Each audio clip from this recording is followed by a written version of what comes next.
Can you hear me? Yep. Okay. So Lucas, I mean, first of all, I know the NBA is obviously the end goal, and you got your start out there. But being with Raptors 905 and in a scenario where you know you'll get them optimum minutes, what does that mean for you here? I think it's a great opportunity to develop my game, get better, help the team win. Like, try don't pressure myself. Like, a lot of people ask to dominate. I don't think this is the way. I think the best way is work and develop my game and help the team wins, and don't be selfish and just think about dominate. If I have a chance to make a good games, good for me. But my first goal is help the team win in the most game possible and keep develop my game and work my conditioning. You had the opportunity on the weekend to showcase more of your skills than what we're used to seeing. We know you for being the rebounder, shot blocker, but you also showed a little bit of your point guard skills, bringing the ball up and passing. What does it mean to be able to utilize playing with the D-League and being able to really hone your craft in other facets? I think I got drafted because shot blocking and finish it around the rim, alley-oops, dunks. But during my whole life, I work in my old skills. This is the reason people got surprised, but not me, because during my whole life I work in ball handling, passing, and I love the game. I'm unselfish.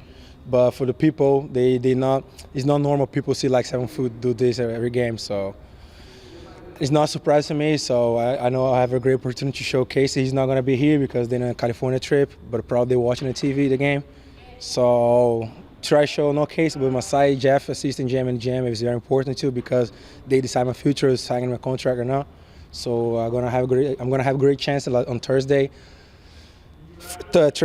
Friday, and Sunday against Maine to watch more than shot blocks and finish around the rim. So passes and good defense and relocate offense and whatever.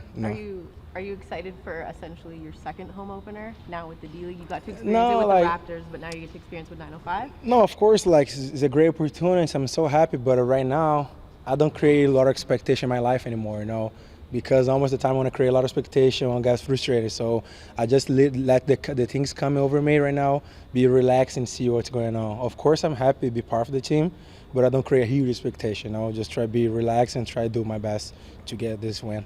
The coaching staff's really prided itself in trying to mimic the Raptors' playing styles as much as possible. So, obviously the skill's a little bit diminished over here, but just from what you've seen, is it pretty close as to how these two teams play stylistically?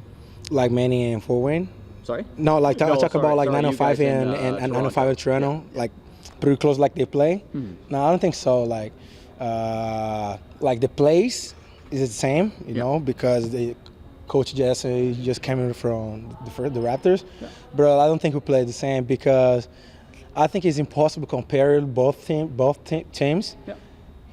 If I have my first practice, the 905 today, and the Raptors, they played together 4 years. 30 years, okay. Valanciunas, DeMar, Kyle. So it's impossible, I made a joke with Bruno. Bruno, it's so hard sometimes play when you don't know the guys. Yeah. To me, sometimes I miss the names on the court. So imagine it, the players, my teammates. So it's hard because you don't know what the guy gonna do. If you play 4-3 years the same guy, just to look at him, you know what you're gonna do.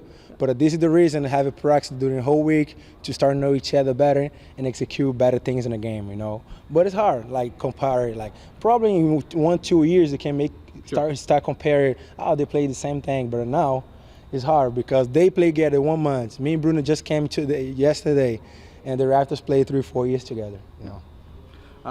You and Bruno seem pretty close, obviously being countrymen. But how long would you say you've known and been friends with each other? I started knowing Bruno when he got drafted. Okay. I was in Atlanta because I still for the Hawks. Yeah. So I watched the draft in the bar, and people started making a joke, Brazilian KD.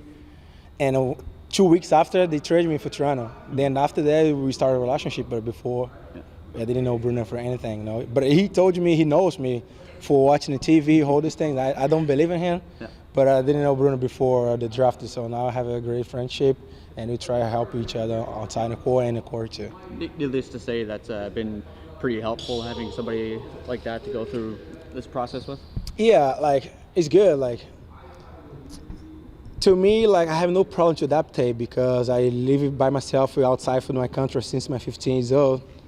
and I speak here fluent Spanish. So one of my best friends is Gravis Vasquez, and now Luis Escola speaks Spanish too. So I have no problem to adapt. And if nobody speaks Spanish and no English, I'm gonna find one way to to be in touch and stay close, because I have no problem to communicate. But of course, it's great to have people from the same country in you, so you can talk better. You know the culture, the language. So of course, it's better than if you don't have anybody.